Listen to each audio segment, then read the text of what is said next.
Assalamualaikum warahmatullahi wabarakatuh. Perkenalkan, nama saya Nisani Susanti. Saya merupakan peserta Latsar CPNS PPSDM Regional Bandung, golongan 2 angkatan 4. Pada kesempatan kali ini, saya mendapatkan tugas untuk membuat podcast mind map tentang konsep wawasan kebangsaan dan nilai-nilai bela negara. Berikut adalah mind map yang sudah saya buat tentang wawasan kebangsaan dan nilai-nilai bela negara. Untuk memiliki pemahaman yang utuh tentang bangsa dan negara, kita harus memahami mulai dari sejarah pergerakan kebangsaan itu sendiri. Sejarah pergerakan kebangsaan Indonesia dimulai dari berdirinya Budi Utomo yang bertujuan untuk memajukan pendidikan dan kebudayaan. Yang kedua, ada Perhimpunan Indonesia. Nah, Perhimpunan Indonesia ini bisa dikatakan pergerakan nasional pertama yang menggunakan istilah Indonesia. Dan selain itu, disebut juga sebagai pelopor kemerdekaan bangsa Indonesia. Kemudian yang ketiga, ada Kongres Pemuda I dan Kongres Pemuda II yang dilaksanakan pada tanggal 28 Oktober, di mana 28 Oktober ini dijadikan sebagai Hari Sumpah Pemuda. Kemudian yang keempat ada BPUPKI. Awalnya BPUPKI dimaksudkan agar pemerintah Jepang mendapatkan dukungan dari Indonesia. Nah, BPUPKI sendiri membahas tentang dasar negara, kemudian membahas rancangan undang-undang dasar. Kemudian yang terakhir ada PPKI. Ketika BPUPKI tugasnya sudah selesai, maka dilanjutkan oleh PPKI, di mana PPKI ini sendiri didirikan 7 Agustus 1945. Setelah mengetahui sejarah tentang pergerakan kebangsaan, maka kita kembali ke wawasan kebangsaan. Wawasan kebangsaan adalah cara pandang bangsa Indonesia dalam mengelola kehidupan berbangsa dan bernegara yang dilandasi oleh jati diri dan kesadaran terhadap sistem nasional yang bersumber dari 4 konsensus dasar. Apa itu 4 konsensus dasar? 4 konsensus dasar itu terdiri dari yang pertama yaitu Pancasila.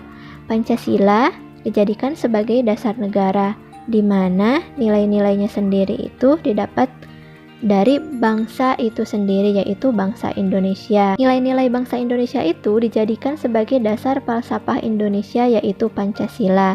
Nah, Pancasila rumusannya tertuang dalam Undang-Undang Dasar 1945.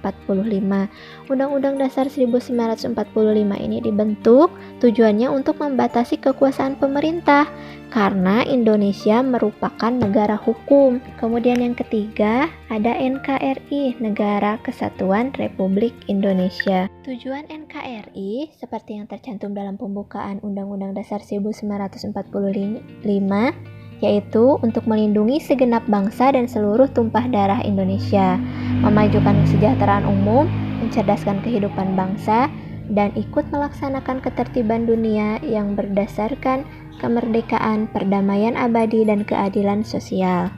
Yang keempat ada Bhinneka Tunggal Ika, berbeda-beda tetapi tetap satu jua. Nah, ini didasari oleh rasa persatuan, kesatuan, dan kebersamaan sebagai modal dasar untuk menegakkan suatu negara. 4 konsensus dasar dan sejarah pergerakan kebangsa Indonesia saling berkaitan. Maka muncullah simbol atau pemersatu bangsa, yaitu terdiri dari bendera, bahasa, lambang negara, dan lagu kebangsaan. Bendera adalah sangsaka merah putih, bahasa kita adalah bahasa Indonesia, lambang negara adalah Garuda Pancasila, dan lagu kebangsaannya adalah lagu Indonesia Raya.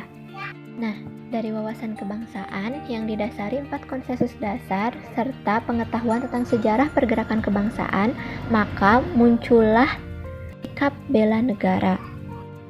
Bela negara merupakan tekad, sikap, perilaku, serta tindakan warga negara dalam menjaga kedaulatan negara, keutuhan wilayah, dan keselamatan bangsa yang dijiwai oleh kecintaan terhadap NKRI.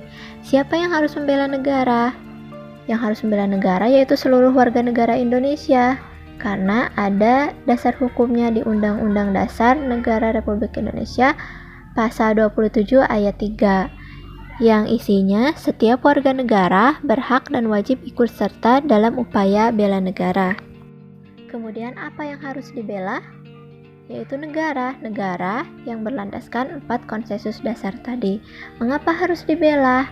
Karena untuk menjamin kelangsungan hidup bangsa. Kemudian ada nilai-nilai dasar bela negara.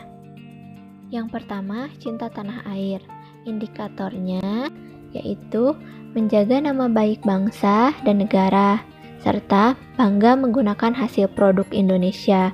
Kemudian yang kedua ada kesadaran berbangsa dan bernegara. Salah satu indikatornya adalah ikut serta dalam pemilihan umum, serta menjalankan hak dan kewajibannya sebagai warga negara. Kemudian yang ketiga ada setia pada Pancasila sebagai ideologi negara. Indikatornya yaitu paham nilai-nilai dalam Pancasila. Yang selanjutnya rela berkorban untuk bangsa dan negara. Salah satu indikatornya adalah gemar membantu sesama warga negara yang mengalami kesulitan. Yang terakhir adalah kemampuan awal bela negara. Salah satu indikatornya adalah senantiasa menjaga kesehatan. Nilai-nilai dasar bela negara ini ada juga dalam nilai-nilai dasar ASN. Nah, kenapa harus diterapkan dalam nilai-nilai dasar ASN? Agar fungsi ASN bisa berjalan dengan baik. Apa fungsi ASN? Yang pertama adalah sebagai pelaksana kebijakan publik, yang kedua sebagai pelayan publik, dan yang ketiga sebagai perekat dan pemersatu bangsa. Oke, sekian podcast dari saya. Semoga bermanfaat. Assalamualaikum warahmatullahi wabarakatuh.